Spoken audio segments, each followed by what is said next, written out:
다시 한번 이제 정리합니다. 여러분이 알 수 있는 일감. 여러분입니다. 이제는 공인중개사인 개공.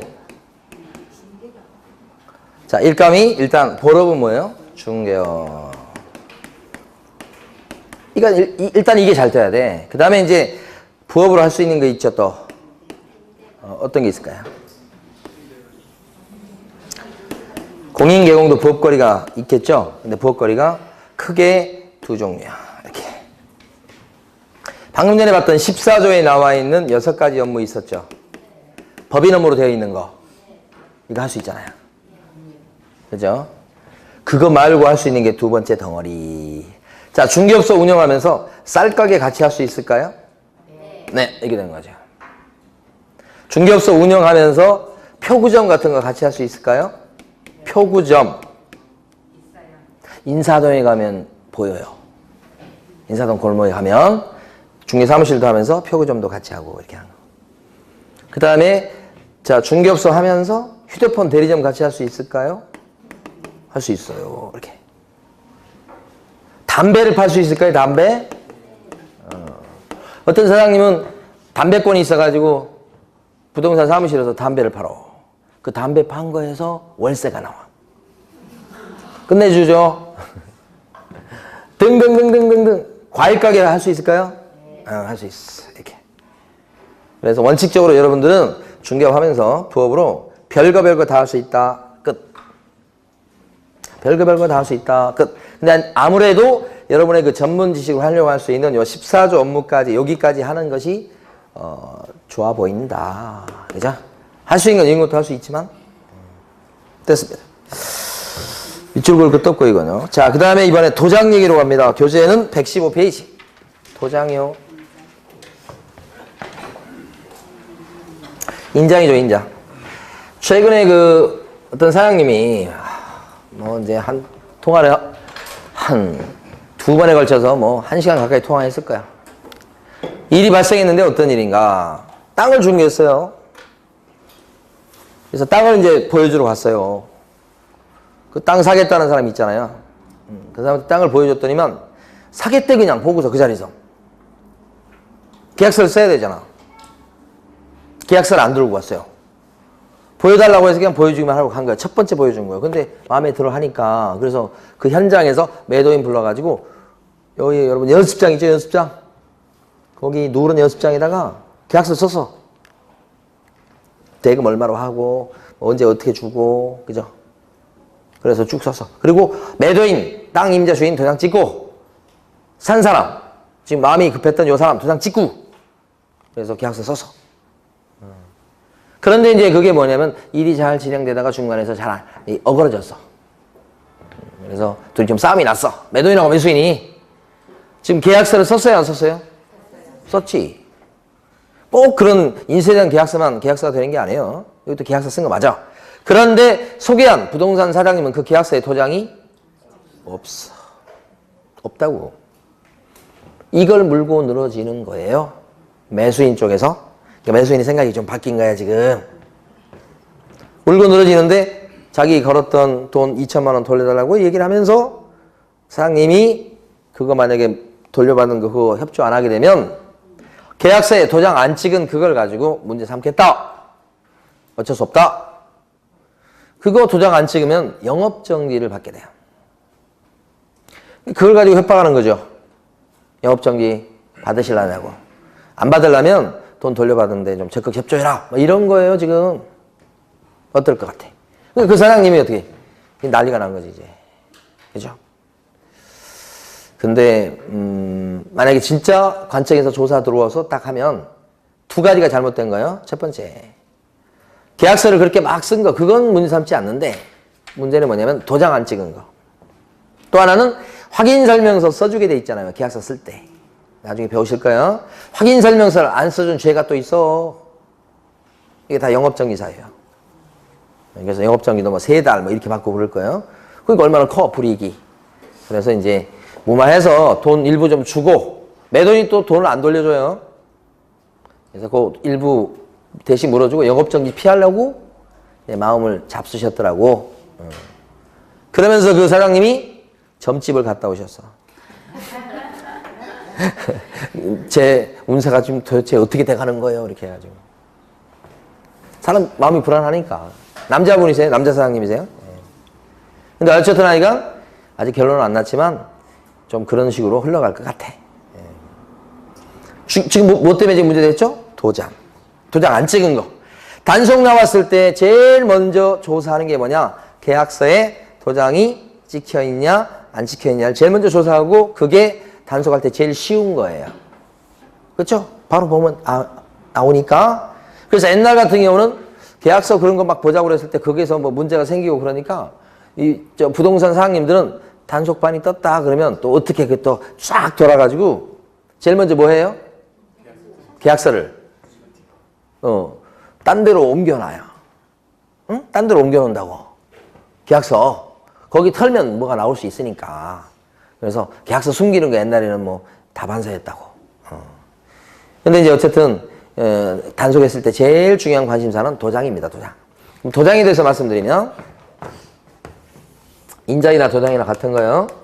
그 도장을 인장을 법에서는 등록하시오 이렇게 돼 있어요.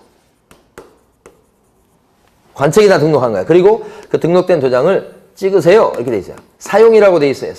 사용이 날인이요. 날인. 찍으세요. 그러니까 중요한 건 뭐냐면 도장을 무조건 찍으면 안 되고 등록을 시켜놓고 찍은 거예요.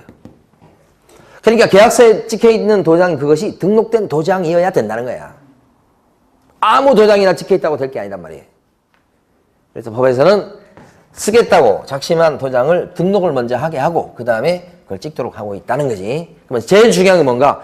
자, 칠판에 설명드리고 그 다음에 교재에서 밑줄 그을 텐데 어떤 도장을 등록을 내느냐 이게 중요한 거야. 제일 중요한 거. 요때 예를 들어서 여러분처럼 공인중개사인 개공이나 아니면 복덕방 할아버지나 부칙 개공 그 다음에 취직한 소공이다.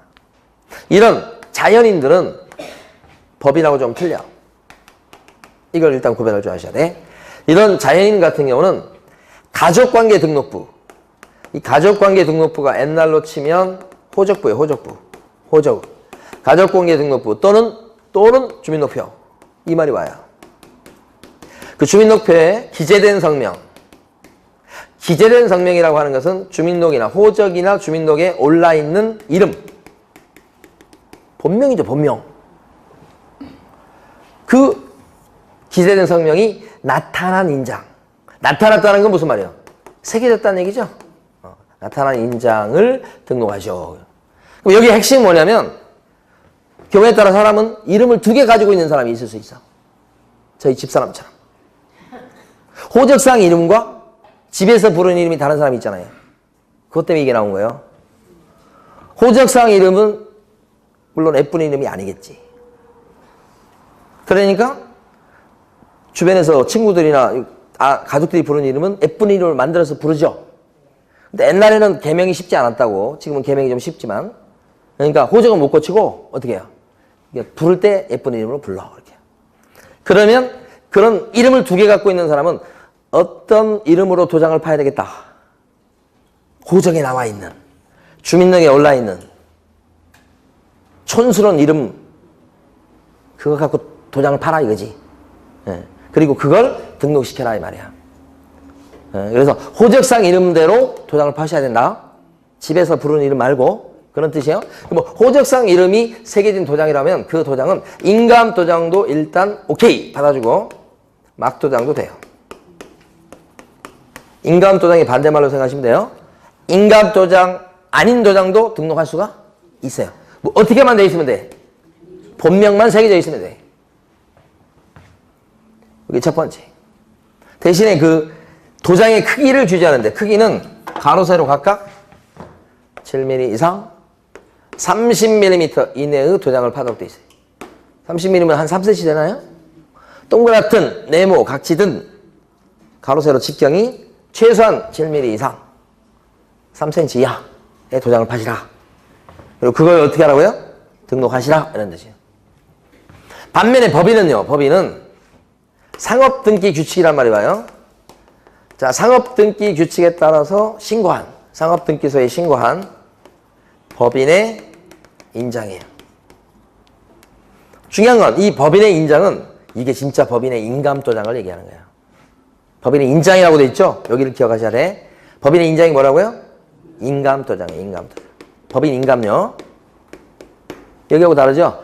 여기는 막도장도 돼요. 위에는. 근데 이거 막도장 안 됩니다. 무조건 법인의 인감도장입니다.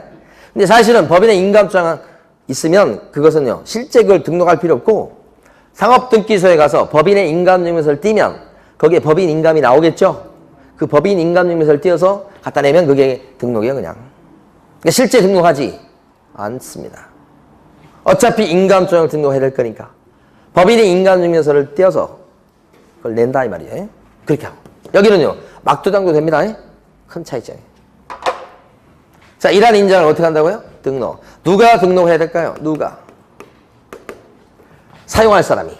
누가 사용하고 누가 날인을 해야 됩니까? 그러면 우리 앞으로 배우겠습니다만은 사장님인 개공도 뭐예요?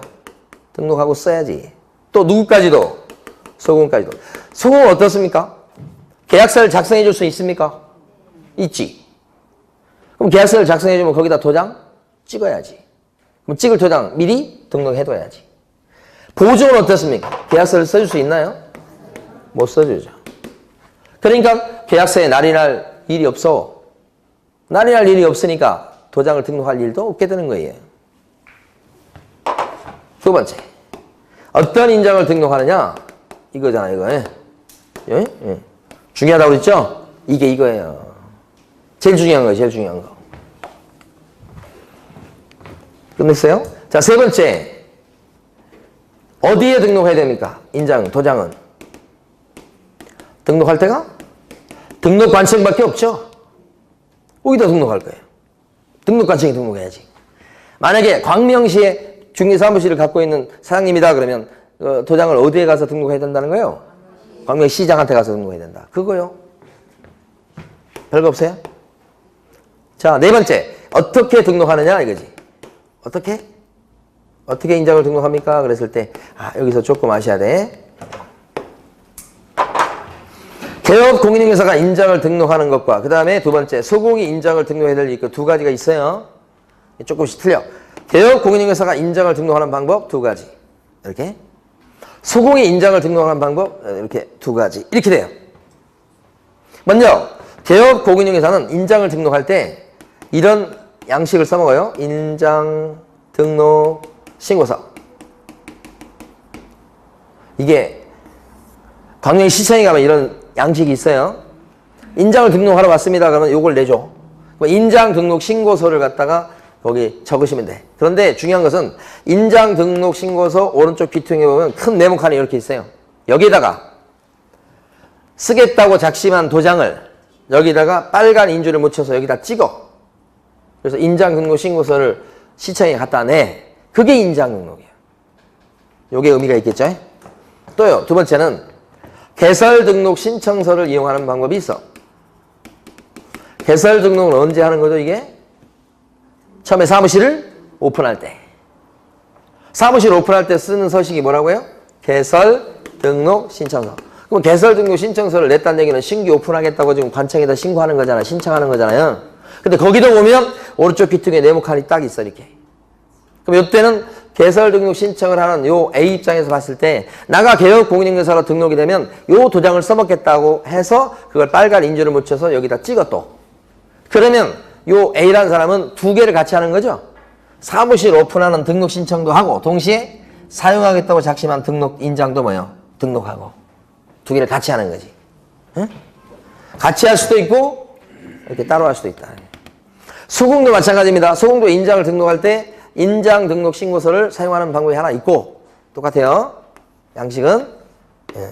그 다음에 또 한 가지 방법이 요거예요. 고용신고서입니다. 고용신고는 일단 누가 하죠? 부동산 사장님인 개공이 하는 게 고용신고죠? 고용신고할 때 써먹는 서식이 고용신고서예요. 고용신고서예요. 그럼 요게 뭐예요? 고용신고서. 이렇게. 거기도 가면 오른쪽 칸에 이렇게 큰 네모칸이 있어요. 그럼 이때 사장님인 등록 여기 사장님인 개업 공인중개사가 고용신고를 하려고 그런 거예요. 이 양식을 통해서. 그때 소속 공인중개사가 끼어들어서 자기가 쓰겠다고 작심한 도장을 여기다 찍어. 누가요? 소공이 B가. 그럼 개공은 고용신고를 해. 그러면 고용신고를 개공을 하는 거고 그때 소공은 같이 곁들여서 뭘 하는 거예요? 인장등록. 뭘 통해서 합니까? 고용신고서. 그러니까 개공이나 소공은 인장을 등록할 의무가 있는데 어떻게 해요? 방법 몇 가지요? 두 가지. 각각 두 가지. 각각 두 가지. 선택사항. 이렇게. 두고두고 공부를 많이 하셔야 돼요, 부분. 자, 그 다음에 5번은요. 언제까지 인장을 등록합니까? 언제? 처음 하는 사람 있죠? 처음. 최초. 처음 하는 사람은 인장을 언제까지 등록해야 될까요? 그러면 업무를 개시하기 전. 그죠? 중개활동 하기 전까지만 하면 되잖아요. 어차피 나중에 이제 계약서 쓰고 오면 그때 도장 찍을 거니까. 이렇게 됩니다. 그런데 뭐가 있냐면 가끔 보면 도장을 바꾸는 경우가 있어요. 분실해서 바꾸는 경우도 있지만 분명히 있는데도 불구하고 도장을 바꾸는 경우가 있어요. 점집에 갔더니 그 도장 때문에 사업이 안 된대. 응? 그런 거 모르세요?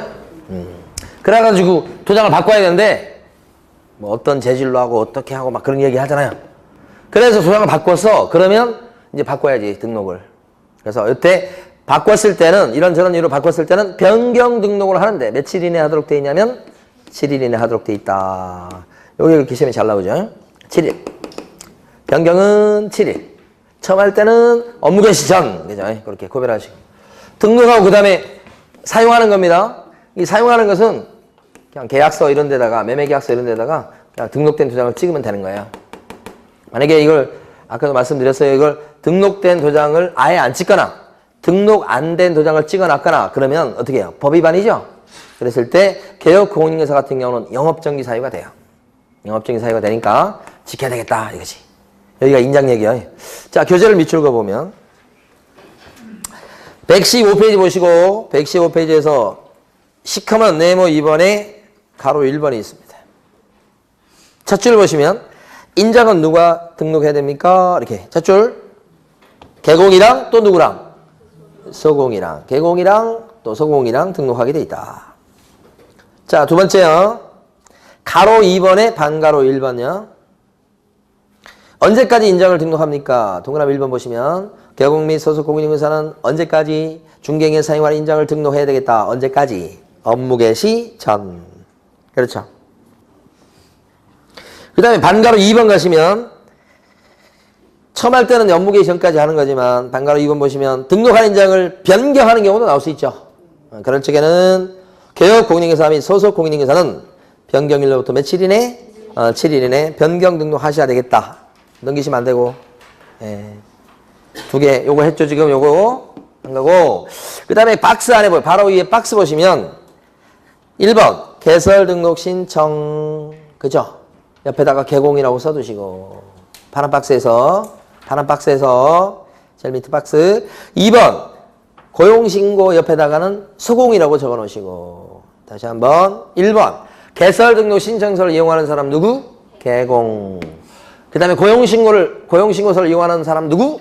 소공. 소공이라고 적으셨죠? 2번 끝에다가 이렇게 넘어가시고 가로 3번이 중요하죠. 가로 3번 별표이고요. 제일 핵심. 반가로 1번 보면 법인인 개업 공인인증서가 먼저 나왔네요. 여기서는 책에서는 자, 등록할 인장이 뭐냐? 첫 줄 보시면요. 법인인 개업, 첫 줄만 밑줄 보시면 될 것 같아요. 법인인 개업 공인인증서는 상업등기 규칙에 따라 신고한 어떤 인장을 등록해야 되겠다. 법인의 인장을 동그라미 쳐두시고 거기 가지고 출제합니다. 법인의 인장을 등록해야 되겠다. 거기 동그라미 2번 등록 방법이라고 나와 있는 건데 최근 기출문제에 요 지문이 4번 나왔어요. 한 6번 시험 보는데 4번 나온 거니까 많이 나온 거죠. 법인인 개업 공인인증서 인장 등록 및 변경 등록은 직접 하는 게 아니라 상업등기 규칙에 따른 인감증명서의 제출로 어떻게 한다고요? 가름한다. 요게 가름한다, 가름하지 못한다 이렇게 하면서 4번 나오지. 자, 반가로 2번 법인이 아닌 개업 공인인증서나 소공은 어떤가? 어떤 인장을 등록하는가? 동그라미 1번요. 자, 넷째 줄까지 읽으면서 밑줄 그어 볼 겁니다. 공인중개사인 개공, 그 다음에 법부칙 제6조 2항에 규정된 개공, 부칙개공요. 그 다음에 소속 공인중개사의 경우에는 가족관계 등록 등에 관한 법률에 따른 가족관계 등록부 또는 주민등록법에 따른 주민등록표에 기재되어 있는 성명이 나타나는 인장을 등록해야 되는 것인데 크기가 정해져 있다고 그랬죠? 7mm 이상 30mm 이내. 그죠? 거기까지 기억하시고. 자, 그 다음에요. 나머지는 됐습니다. 이제 어디 가시냐면 119페이지 가십니다.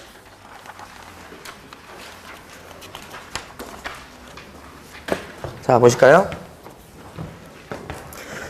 자, 중개업을 하다가 이제 쉬는 걸 휴업이라고 그럽니다. 휴업. 아예 문 닫는 건요. 폐업이죠. 휴업해야 되겠다. 폐업해야 되겠다. 휴업하는 사람이 많을까요? 폐업하는 사람이 많을까요? 그죠? 이게 훨씬 많죠. 잘 없고요. 여기가 많죠. 폐업하는 사람이 많은 반면에 또 신규로 또 창업하시는 분도 또 그만큼 많겠죠. 그래서 경기가 좋으면 폐업하는 사람보다 신규 창업하는 사람 수가 많아서 부동산 사장님 숫자가 늘어나는 거고요. 경기가 안 좋으면 반대로 폐업하는 숫자가 많아서 신규 창업은 얼마 안 하고 이렇게 돼가지고 전체 부동산 사장님 숫자는 줄고 막 그렇겠죠. 그러니까 휴업이나 폐업은 누가 하는 것이에요? 부동산 사장님이 이런 거지. 자, 그때 휴업이다, 폐업이다 그랬을 때 각각 두 가지씩 여러분들 기억하시면 돼요. 역시 칠판을 보시고 내용 이해하신 뒤에 밑줄 읽어볼 건데 내용이 간단합니다. 그런데 시험에서는 한 문제, 휴폐업 한 문제 이래요. 내용이 어렵지 않는데도. 자, 여기 보면 휴업에 대해서는 이런 얘기를 합니다. 3개월을 초과해서 좀 길게 쉬려고 하는 사람은 관청에다가요 신고하십시오 이렇게 돼 있어요. 근데 신고할 때는 사무실에 걸려있는 등록증을 떼어가서 신고하십시오 이렇게 돼 있다고. 두 번째 명령은 원래 휴업이라고 하는 것은 6개월을 초과해가지고 휴업은 못하는 것입니다. 이렇게. 못하는 것이에요. 이렇게. 요것이 원칙이에요. 이렇게. 요 두 가지 명령이에요. 그럼 여기서 우리가 세 가지를 기억해 두셔야 돼. 자, 먼저 3개월 초과해서 쉬려면 신고해라. 그런 거죠. 그러면 한 달 쉬려고 하는 사람은 신고할 의무가 있어요, 없어요? 없지. 2달 쉬어도 신고 안 해도 되지. 근데 만약에 4개월 쉬려고 한다 그러면 어떻게 해야 돼요? 신고해야 되죠. 그러면 3개월 쉬려고 하는 경우는 신고합니까? 3달. 신고 안 하죠. 3개월 초과라고 돼 있어서 3개월을 넘어갔을 때만 신고하는 겁니다. 정확히 3달을 쉬는 경우는 신고할 의무가 없어요. 경계를 정확히 아셔야 됩니다. 초과의 의미를 아셔야 돼요. 두 번째, 휴업 신고할 때는 뭘 떼어가야 돼요? 등록증. 왜 등록증을 떼어라고 그럴까요? 이렇게 길게 쉴 때는 잘못하면 사무실을 딴 사람한테 맡기거나 빌려주고 막 그럴 위험성이 있죠? 그걸 좀 방지하는 차원에서 등록증을 뺏어 놓는 겁니다. 떼놓는 거예요. 사무실 못 빌려주게. 그래서 등록증을 가져와가지고 휴업신고를 해야 됩니다. 등록증 안 갖고 오면 휴업신고를 안 받아줍니다. 자, 세 번째는 원래 6개월 초과해서 휴업을 못하는 거지만 자, 예외적으로 6개월 초과해서 휴업할 수 있는 그런 경우가 있어요. 예외가 있죠. 언제나 시험은 예외가 더 중요합니다. 그래서 우리 법상 보면 부득이한 사유가 있어요. 이렇게 되면 그때는 6개월 넘게도 쉴 수가 있어요. 그 부득이한 사유가 어떤 게 있을까요? 그러면 법에서 이미 몇 가지를 정해놨어요. 몸이 아파요. 의사 선생님이 한 1년간은 휴양해야 되겠다. 그러면 1년 동안 쉴 수 있어요. 진단서가 필요하겠네요. 그 다음에 이제 군대 가야 돼요. 징집했다는 이병, 그죠? 그죠? 이병 통지서 같은 게 있어야 되겠네. 한 2년 정도 군대 갔다 와야 됩니다. 그러면 그때는 어떻게 해요? 2년 동안 휴업할 수도 있다는 거죠. 사실 요거 가만히 보면 이건 휴업할 일이 아니고 어떻게 보면 폐업할 일이죠, 사실은. 근데 법상은 그렇게 돼 있어요. 아니면 이번에 대학교 가가지고 대학교 취학이라고 얘기하는데 대학교 가게 됐어요. 한 2년 정도 대학교 공부해야 돼요. 사무실 운영하기 힘들겠어요. 나 2년 동안 휴업할래요. 그것도 가능하다는 거지. 부득이한 사유가 있을 때는 가능하겠죠? 2년 동안 나 감옥소 갔다 와야 되겠어요. 그런 경우 진짜 있는가 모르겠는데 하여간 상상을 해봤어. 폐업하겠죠, 보통. 그러니까 이게 휴업이 잘 없다고요. 그렇죠?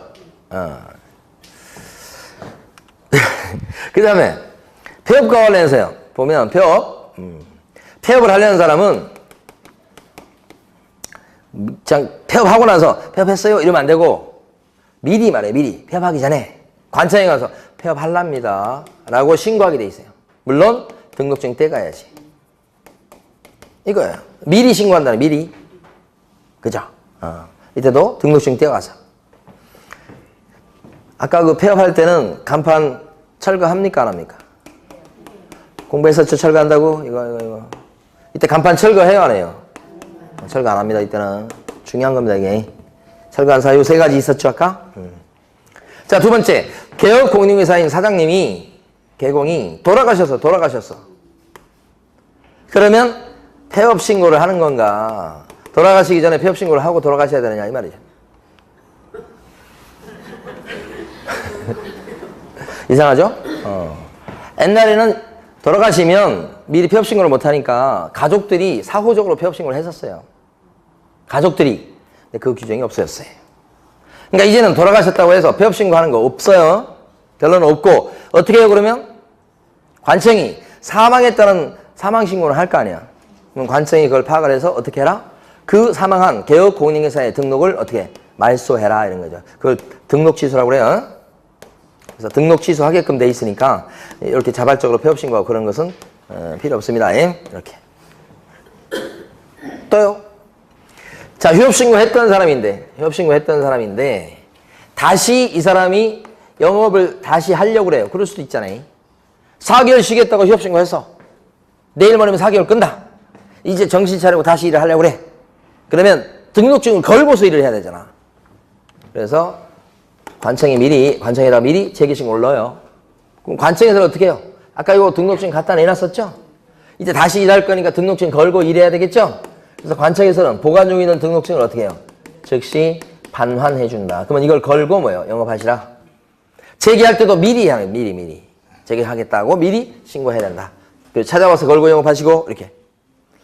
휴업신고를 갖다가 4개월 쉬겠다고 해서 휴업신고를 했어요. 4개월. 그런데 이 사람이 한 달 더 쉬고 싶어. 마음이 바뀌었어? 한 달 더 이렇게. 그랬을 때는 휴업기간을 갖다가 연장하는 변경신고를 역시 미리 해야 돼요. 한 달 더 쉬고 싶습니다. 이렇게 되는 거다고.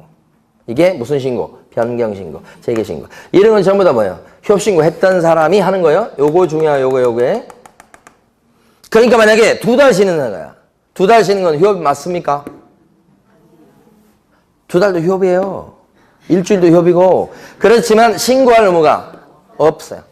그러니까 2달 쉬고서 다시 영업을 재개할 때는 재개신고할 필요가 없고 등록증 찾아올 것도 없죠. 휴업신고를 안 해놨기 때문에. 그러면 4개월 쉬겠다고 하는 사람은 휴업신고 해야 되잖아요. 법상은. 실제 할까요? 저 같으면 안 합니다. 왜 귀찮은 일을 합니까? 4개월 쉬고 싶어 진짜로. 그럼 어떻게 쉬면 되겠어요? 비법을 가르쳐 드릴게. 2달 일단 쉬어. 그리고 사무실 나와서 일을 며칠 봐. 인증샷을 찍어. 며칠 일하고. 그리고 나서 또 2달 쉬어. 그러면 관청에 신고할 필요도 없고 관청에 등록증 갖다 줄 필요도 없죠.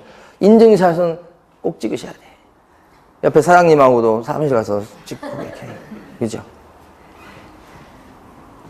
그래서 없다는 거예요. 이게. 필요가 없다는 거예요. 근데 막상 폐업은 하거든. 이거. 자, 마지막으로 중요한 거 하고 그 다음으로 넘어가 볼게요. 뭐냐면 여기 휴업신고, 그 다음에 폐업신고 할 때 등록증을 꼭 가져가야 되거든. 그러니까 이때는 등록증을 안 가져오면 안 받아줘. 따라서 방문해가지고 휴업이나 폐업신고를 하게 돼 있어. 이것만 인정이 돼. 인터넷으로 전자문서로 못해. 전자문서로 등록증을 못 보내줘요. 등록증을 딱 갖고 있어야 되니까. 관청에서. 그래서 이때도 휴폐업신고는 전자문서로 할 수 있다고요? 없다고요? 없다고요? 이렇게 되는 거지. 그렇지만 재개나 변경신고는요. 등록증을 갖다가 첨부합니까? 재개나 변경신고는 등록증을 붙이냐고요? 등록증 붙여요? 안 붙이지? 못 붙이지? 왜 그래요? 이거 기억하시라고 했잖아요. 재개나 변경신고는 휴업신고했던 사람이 하는 건데 휴업신고했던 사람은 등록증 갖고 있지 않아요. 그러니까 재개나 변경신고할 때는 등록증을 안 붙이죠, 절대.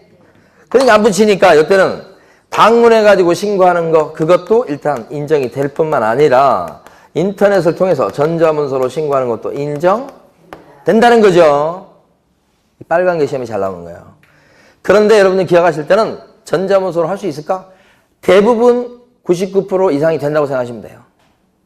그러니까 이걸 기억하는 게 아니고 안 되는 걸 기억하시는 게 더 빨라. 휴업신고는 전자문서로 돼요, 안 돼요? 이걸 줄기차게 물어보는 거예요. 휴업신고는 전자문서로 할 수가 없어요. 등록증을 붙여야 되니까 그렇다 이렇게 하는 거잖아. 그게 핵심이에요. 자, 교재를 한번 정리해보면 자, 120페이지 가십니다. 120페이지 네모 2번에 가로 1번요. 우리 교재에서는 폐업신고 먼저 나왔습니다. 가로 1번에 반가로 1번.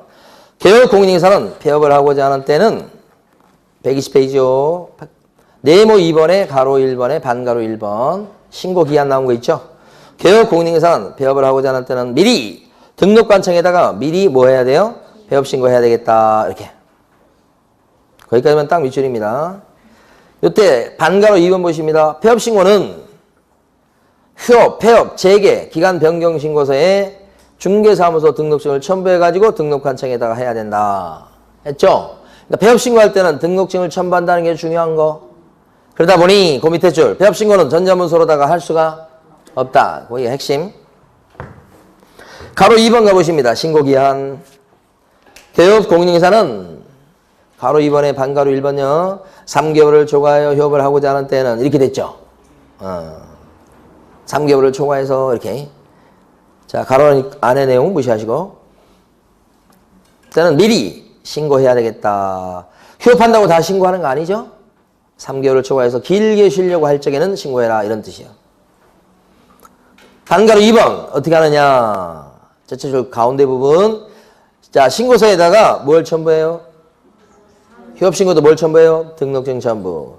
따라서 그 밑에 줄 휴업신고할 때는 전자문서로 할 수가 없다. 그죠? 자, 오른쪽 갑니다. 가로 3번. 개업 공인인사는 가로 3번의 첫 줄요. 개업 공인인사는 휴업한 중개업을 뭐 하고자 할 때? 재개하고자 할 때는 미리 등록관청에 신고한다. 이건 전부 다 미리 신고하는 거네요. 이때 생각해 보시면 재개 신고할 때는요. 등록증 첨부합니까? 못하죠. 못하죠. 그 위에다가 등록증 X 해버리세요. 등록증 첨부 안 한다고요. 따라서 그래서 뭘 할 수 있어요? 전자문서로 할 수가 있다. 그죠? 자, 이번엔 가로 4번이요. 첫 줄. 휴업신고를 한 개업공인인사는 휴업기간을 변경코자 하는 때는 휴업기간의 만료 전에 등록관청에 휴업기간에 변경신고를 해야 되겠다. 미리 뭐 하라고요? 변경신고요. 그죠? 이때도 등록증 첨부할 수 있나요? 못하죠. 그래서 위에다가 등록증 X. 변경신고도 등록증 첨부 안 하죠. 따라서 뭣도 가능해요? 전자문서 동그라미. 이렇게. 전자문서로도 되죠? 네. 자, 밑에요. 네모 3번에 가로 1번. 원칙이라고 되어 있는 부분이 있죠? 밑에. 개업 공인인사는 휴업은 6개월 초과할 수가 없다. 이게 원칙이죠. 6개월 초과할 수 없어요. 자, 다음 페이지. 예외가 나옵니다. 예외가 중요하다고 그랬죠? 질병에 대한 요양 등 대통령령으로 정하는 부득이한 사유가 있는 경우에는 6개월을 초과해서 휴업을 할 수가 있다. 예외가 있죠? 부득이한 사유가 어떤 게 있다고 그랬어요? 박스에 보시면 질병에 따른 요양, 징집에 따른 입영, 취학도 있다고 그랬죠. 취학. 대학교 가는 것도 들어간다는 거요. 기타 등등등 그런 뜻이에요. 됐습니다. 거기까지. 자, 요거 하나 잠깐 보고 갈까요? 만약에 우리 옛날에 사무실 할 때 분사무소 공부했나요? 분사무소 있다고 배웠었죠? 법인은 분사무소 분점 낼 수 있다고 그랬죠? 그러면 이 분사무소만 폐업할 수 있을까요? 주된 사무소가 광명시에 있는데 분점이 과천에 있어요. 그 과천에 있는 분사무소만 폐업해버릴 수 있을까요? 가능합니다. 과천에 있는 분사무소만 휴업할 수 있을까요? 5개월 휴업할 수 있을까요? 가능합니다. 독자적인 영업 장소죠? 그러니까 일반적인 사무실도 휴폐업이 되지만 분사무소별로 따로 뭐요? 뭣도 가능하다. 휴폐합이 된다. 그거 보시면 되고요. 자, 마지막 내용으로 갑니다, 이제. 교재는 124페이지를 펴주세요.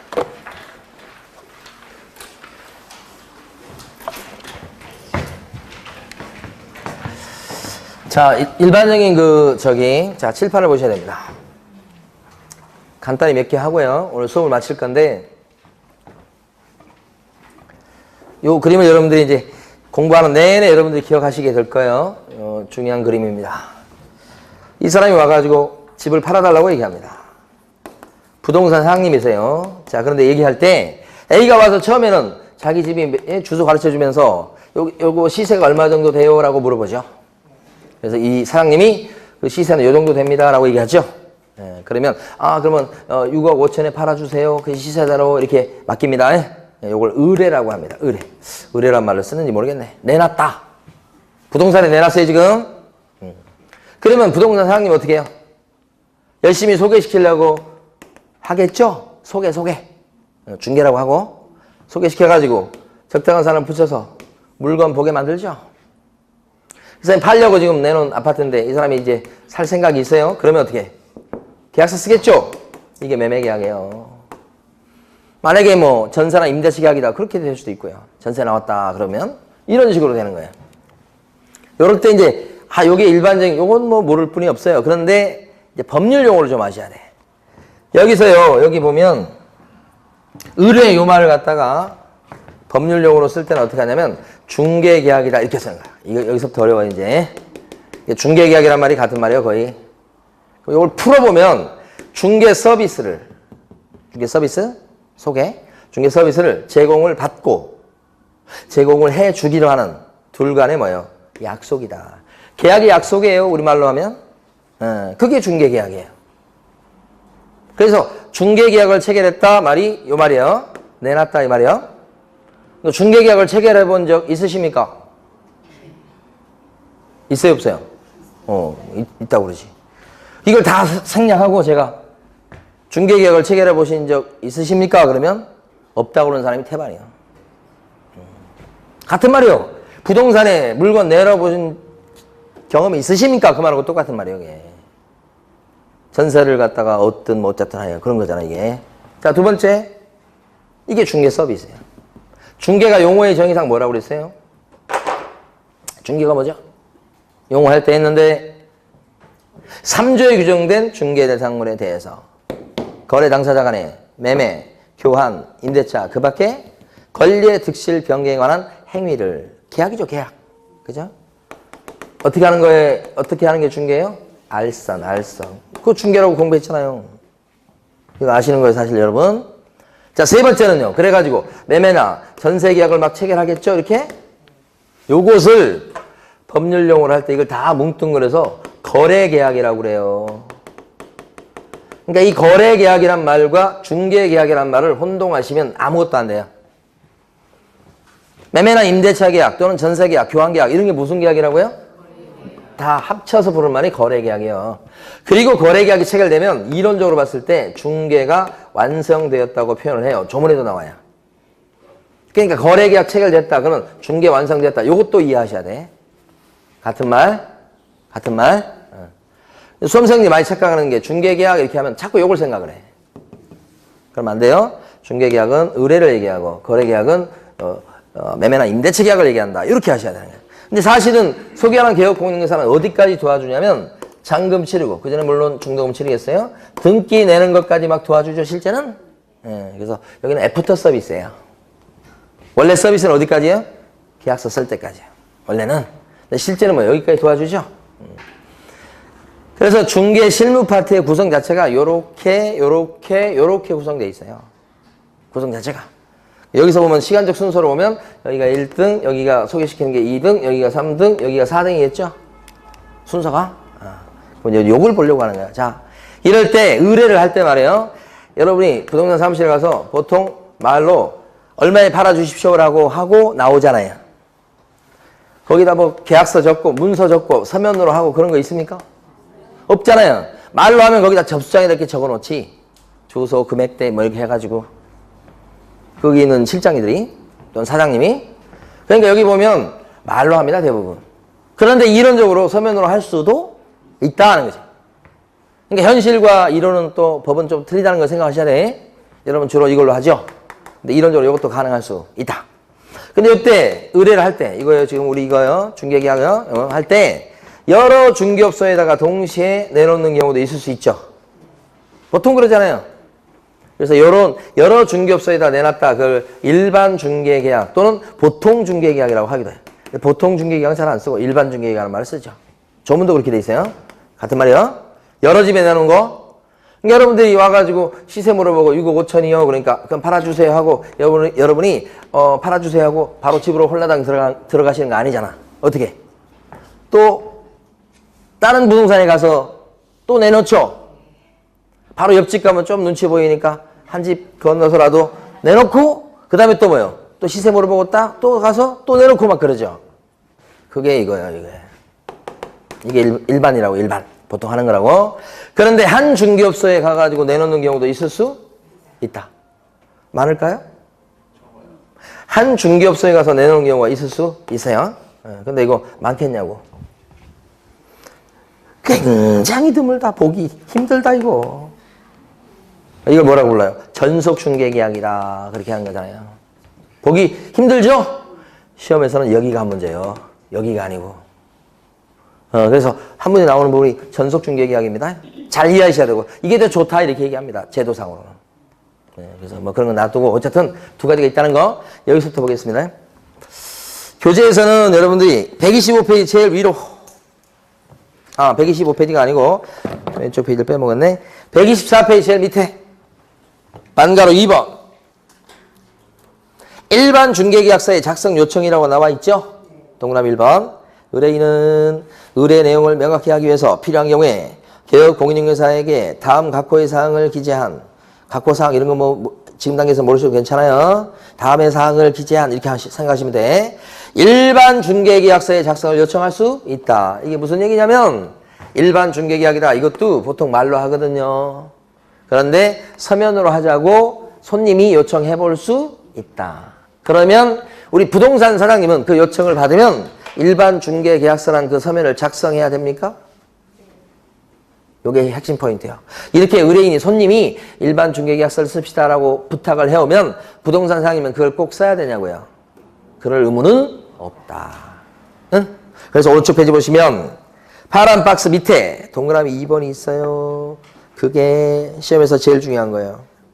동그라미 2번 두 줄 보면 중개 의뢰인의 일반 중개계약서 작성 요청이 있다 하더라도 개업 공인중개사는 일반 중개계약서를 작성해야 할 의무는 없다. 그러면 개업 공인중개사 입장에서 봤을 때 나 싫어요. 딴 데 가세요. 그러면 돼요. 아시겠죠? 그럴 수 있다는 얘기예요. 법적으로. 진짜 그러시면 안 되지만 하여간 법적으로 그렇다는 얘기입니다. 자, 그 다음에요. 넘어가셔야 돼. 128페이지요. 128페이지가 뭐냐 그러면 가로 2번에 제목이 뭐로 돼 있어요? 전속 중개계약이다. 이렇게 돼 있잖아요. 전속 중개계약은 자 가로 3번 가보세요. 가로 3번. 첫줄 중개 의뢰인은 중개 대상물의 중개를 의뢰함에 있어서 특정이 동그라면 특정한 개업 공인중개사를 정해서 그 개업 공인중개사에 하나여 당해 중개상물을 중개하도록 하는 전속 중개계약을 갖다 체결할 수 있다. 이렇게. 맞죠? 체결할 수도 있다. 그러면서 가로 4번은 유효기간. 시험이 잘 나옵니다. 유효기간. 밑에 가로 4번 유효기간. 유효기간은 몇 개월로 한다? 3개월로 한다. 유효기간이 뭐냐면 약속시간이에요. 내놓을 때 이거요 3달 안에 팔아주세요. 그러면 3개월이 유효기간이야. 이거요 한 달 안에 팔아주세요. 그러면 1개월이 유효기간이야. 이거요 세를 좀 놔주세요. 2달 안에 세를 놔주세요. 그러면 유효기간이 2달이야. 빌딩을 내놓으면서 1년 안에 팔아주세요. 그러면 유효기간이 1년 되는 거야. 그러니까 거기 보면 유효기간은 원래 3개월이지만 다만 당사자 간에 약정이 있을 때는 그 약정에 따른다고 돼 있죠. 그러니까 유효기간은 1년이 될 수도 있는 겁니다. 빌딩 내놓으면서 3개월이 팔아달라고 어려워요. 1년 내에 팔면 잘 파는 거예요. 그 얘기 하는 거예요, 지금. 유효기간은요, 약속시간. 이렇게 생각하시면 되고요. 자, 지금부터 이제 한 3가지 내용을 설명을 드릴 겁니다. 자, 129페이지. 전속 중개 계약을 체결했다. B하고 A가. 그러면 이 사람은요. 의무가 생겨요. 의무와 관련해서요. 한 두 가지 정도 설명을 드리고 갈 거예요. 첫 번째는 전속 중개를 체결하잖아요. 이때는 절대 말로 하면 안 됩니다. 전속 중개 계약은 이것은 말로 못해요. 전속 중개 계약서란 서면을 꼭 쓰셔야 되고 분쟁에 대비해서 보존하게 되어 있습니다. 그 보존 기간이 몇 년이냐면 3년이에요. 아까 유효 기간은 얼마였죠? 3개월. 여기 나와 있는 전속 중개 계약서의 보존 기간은 3년. 요거 한번 읽어볼게요. 교재 보시면 129페이지 제일 위에 동그라미 1번의 기억번입니다. 두 줄 밑줄 긋겠습니다. 전속 중개 계약은 말로 하면 안 되고 그런 뜻이에요. 국토부령이 인정하는 전속 중개 계약서에 의해야 되고 개혁공인인사는 전속 중개 계약을 체결한 때는 당해 전속 중개 계약서라고 하는 게 그거예요. 몇 년간 보존시켜야 되고요. 3년입니다. 그죠? 그 밑에 줄까지 해버려요. 이를 위반하면 어떤 제재를 받는다고요? 요거 위반하면 어떤 제재까지 받습니까? 요거 나중에 가면 시험에서 굉장히 중요한데 업무 정지 받는다고 그 밑에 줄에 나와 있죠? 여기까지 했습니다. 지금 하나. 129페이지에 반가로 1번 밑에 동그라미 기억번 3줄을 한 거라고요. 지금요. 그렇죠? 예. 그 다음에 두 번째. 정보를 널리 퍼뜨리세요. 이렇게 돼 있다고. 정보 공개 의무다. 지금 우리가 뭘 보고 있죠? 전속으로 맡은 대공의 의무를 보고 있죠? 근데 거기는 뭐라고 그래요? 지금 널리 정보를 퍼뜨리라고 돼 있잖아. 퍼뜨리시오. 이렇게 하라고 돼. 왜냐하면 한 중개업소에만 내놨죠? 여러 중개업소에 내놓은 게 아니고 그럼 한 중개업소에 내놨는데 여기서만 그 매물 정보를 꼭 쥐고 있으면 성사 가능성이 낮아지는 거예요. 오히려. 근데 왜 전속을 좋다고 하느냐? 전속으로 맡은 개혁공인회사가 자기가 퍼뜨리게 돼 있다고. 이렇게. 누구한테? 다른 부동산 사장님들한테 D, E, F, G 이렇게 퍼뜨린다고 이게. 다른 부동산 사장님한테 퍼뜨린다고. 그죠? 그러면 자기가 몇 집 내놓은 거 하고 이 부동산 사장님이 전속으로 맡은 대신에 여기서 퍼뜨려 주는 거 하고 더 많이 퍼뜨릴 수 있어요. 그것도 빨리 그러면 살 사람 구할 수 있죠. 그래서 이렇게 퍼뜨린다고. 그게 뭐예요? 정보 공개 의무가 의무 중에 제일 중요한데 만약에 전속인데 정보 공개 의무가 없다면 죽은 제도예요. 죽은 제도 이게. 그러니까 전속 중개 계약은 이거 좋은 제도입니다 하는 것은 이것 뒷받침 때문에 그런 거예요. 그러면 교재요. 동그라미 2번입니다. 중간 정도에. 자, 동그라미 2번에 공개 기한 이렇게 돼 있죠. 개혁공인회사는 전속 중개 계약을 체결하고 나서 며칠 이내 7일 이내 이 법에 의한 거래 정보망 또는 일간신문에 당해 중개사무에 관한 정보를 공개해야 됩니다. 라고 돼 있죠. 그 두 줄 밑줄 긋고요. 며칠 이내 공개하래요? 7일 이내 공개하세요. 이렇게 됐죠. 그 7일 기억하시고 이때 공개하는 방법이 몇 가지가 있다고 나옵니까 지금? 공개하는 방법. 망에 올리는 방법이 하나 있고 거래 정보망 넘기지 마시고 방금 읽은데 거래 정보망 망에 올리는 방법이 하나 있고 망. 또 한 가지 방법은 뭐예요? 일간신문에 광고 내는 방법도 있고 그렇죠? 일간신문. 요새도 신문에 보면 막 신문에 뭐 부동산 광고 나온 거 보이시죠? 근데 사실은 요 일간신문 누가 봐요? 잘 안 보잖아요. 그러니까 이건 거의 뭐 의미가 많이 상실됐고 주로 뭐예요? 망이에요, 망. 그러니까 여기 지금 보면 부동산 사장님들은 요 망을 통해서 활동을 많이 하신다고. 여기다 올려놓으면 그 회원들이 싹 보잖아. 그게 퍼뜨리는 거예요. 이게 망이에요, 망. 정보망. 응? 근데 이거 선택사항이라는 걸 시험에서 내는 거예요. 반드시 망에다가 공개해야 됩니까? 요게 있다는 거, 요게. 별로 쓸모는 없지만 일간신문도 있다는 거예요. 선택사항이라는 걸 꼭 기억하시고. 그 다음에 마지막으로 동그라미 니은 번. 뭘 공개하죠? 정보 공개할 내용. 어떤 내용을 공개해야 되느냐. 파란 박스입니다. 파란 박스를 갖다가 지금부터 마지막으로 보게 될 거예요. 먼저 1번에 보시면 중개사항물의 종류, 소재지, 지목, 연립주택이다, 오피스텔이다, 이게 종류지. 그 다음에 주소, 이런 거 오픈하겠죠. 망에 올릴 때. 망에 올린다고 생각하시면 돼요. 그 다음에 지목이요, 뭐 이런 거. 면적이요. 용도 이런 것은 아마 공법 시간에 이거 배우실 거예요. 구조요. 건축 연도요. 94년도에 지었습니다. 1994년도에. 30년 다 돼갑니다. 이런 거요. 2번 공개할 것은 벽면 및 도배 상태 이렇게 나왔죠. 그러니까 가만히 보면 도배 새로 했다 이런 거야. 그러니까 공개하는 겁니다. 그 다음에 수도, 전기, 가스, 소방, 열공급, 승강기가 있는지 없는지 그런 거 공개하는 겁니다. 망에 올린다고요. 그 다음에 이건 뭐 도시가스다 이런 거 올린다고요. 그런 거 얘기하는 겁니다. 3번 도로 및 대중교통수단과의 연계성. 이거 망에 올라간 내용을 보면 보통 지하철, 철산역으로부터 몇 분 거리 그런 거 있잖아요. 뭐 5분 거리, 뭐 10분 거리 뭐 이런 거 있잖아요. 그게 그거예요. 뭐 버스도 이제 버스 노선도 나오긴 나오는데 별 큰 의미는 없죠, 사실은. 그다음에 시장 학교 등과의 뭐예요? 근접성 이렇게 되죠. 시장 그러면 재래시장만 얘기한다고 생각하시면 안 됩니다. 예, 그래서 뭐 이마트 이런 것도 다 시장 쪽에 들어갑니다. 예? 백화점, 이마트 이런 거요. 그다음에 학교 나왔죠? 예. 인접한 초등학교가 뭐 무슨 초등학교 인접 그런 거 공개되는 거라고요? 요 단어 아십니까 혹시?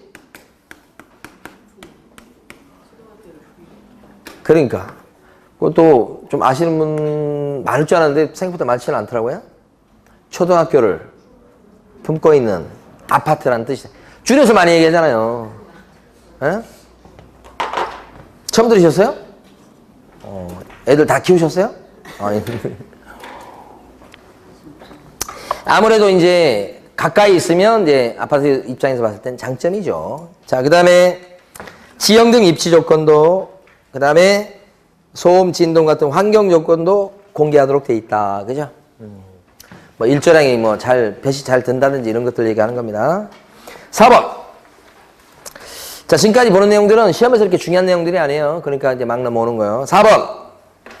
소유권, 전세권, 저당권, 지상권 및 임차권 등 중개상물의 권리관계에 관한 사항 이렇게 돼 있죠. 공개할 때 권리관계를 공개하라 이렇게 돼 있어요. 제일 많이 공개되는 내용이 뭐냐 보면 뭐겠어요 여기서 4번에서 제일 많이 공개되는 그 권리관계에 관련된 정보는 뭐가 있겠어요? 저당권이죠. 대출이 얼마 껴있다 그런 얘기 하잖아요. 대출 없는 집이 별로 없잖아요. 예? 금리 올라가면 안 되는데 벌써 막 50만 원 초반대에다가 지금 60만 원 넘어간다고 막 그러던데. 예. 어쨌든 저당권이 제일 망에 많이 올라가는 내용입니다. 그 다음에는 이제 임차권, 전세권이에요. 자, 아파트 매매를 하는데요. 거기요 전세가요 6억 5천인데 5억 전세가 들어있다 그런 거잖아요. 응? 그런 거 공개하는 겁니다. 예? 자, 근데 시험에서 중요한 것은 그 둘째 줄입니다. 다만 별표요. 시험은 그거 나옵니다. 다만 권리자의 주소, 성명 같은 인적사항에 관한 정보는 공개해서는 안 된다. 인적사항 공개 금지요. 금지. 안 된다. 이렇게. 공개되면 범죄에 이용될 가능성도 있고 그죠? 매물을 빼갈 우려도 있고 그래서 공개하지 못하게 돼 있다. 그죠? 그 다음 5번 공법상 이용 제한 및 거래 규제에 관한 사항 5번이죠. 공법 시간에 이거 많이 들어보는 내용들이죠. 공법 시간에 들어본 내용 중에서 용도, 지역 이런 거 들어보셨습니까? 다른 것보다도 용도, 지역 정말 중요하죠. 에? 용도, 지역 거기에 따라서 지을 수 있는 건물이 막 달라지죠. 거기에 따라서 올라갈 수 있는 물론 이제 건폐율 용적률도 봐야 되지만 어쨌든 용도적에 맞춰가지고 올릴 수 있는 건물의 층수 같은 것도 영향을 받으니까 제일 중요한 정보라고 볼 수 있죠. 그래서 일반 상업지역입니다. 준주거지역이에요. 2종 일반이에요. 그런 거요. 공개합니다. 그런 거. 그게 5번이요. 자, 여러분 나중에 자격증 따시면 지금 공부했던 과목 중에 1차, 2차 과목 중에 제일 쓸모있는 과목이 무슨 과목일까요? 자격증 따고 나서 이제 현업을 하셔. 현장에 가셨을 때 제일 필요한 과목 어떤 과목일 것 같습니까? 세법요? 맞습니다. 세법이 지금 16문제 나오나요? 요 내용이랑 그 관계없이 세법에 대한 지식 많이 써먹고요. 또요? 세법. 그 다음에 공시법? 등기법? 거의 안 써먹습니다, 이거. 등기부가 어떻게 생겼는지 구경 다 하고, 끝이요, 이제, 그 다음은. 어떤 과목을 제일 많이 써먹을까? 중개사법은요, 써먹을 일 없어요. 그 시험 공부하면서 점수 딸 때 하고, 나중에 또 현실은 틀린 거고, 그 다음에 이것 때문에 문제 되는 거 없어요. 무시하세요, 무시. 뭐가 제일 나중에 많이 써먹을까? 그 사람이 부동산 업자로서 실력이 있는 거 없는 공법에서 판가름 나요, 공법. 여기서 막 실력차가 나. 여기서 실력차가 나. 안 나. 학개론?